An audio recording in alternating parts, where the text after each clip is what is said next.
Giulan og pahasubo gikan sa mga Davaoenyo ang kamatayon ni Pangil, usa sa pinakadakong saltwater crocodile sa Pilipinas nga giatiman sa Davao Crocodile Park and Zoo.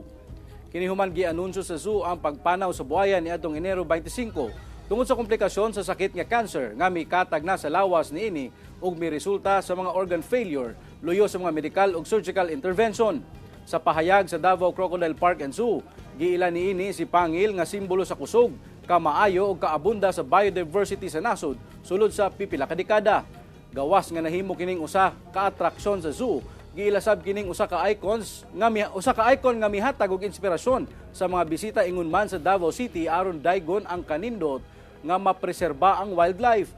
Gibarugan sa zoo nga magpabilin ang legasiya ni Pangil nga adunay nindot nga kinabuhi isip simbolo sa wildlife conservation ug awareness. Gipasalamatan usab sa zoo ang mibisita kanila alang kang Pangil o gipanghinaot nga magpadayon nga mutabang sa pagprotekta o pagrespeto sa kinaiyahan inubanan sa ubang mananap.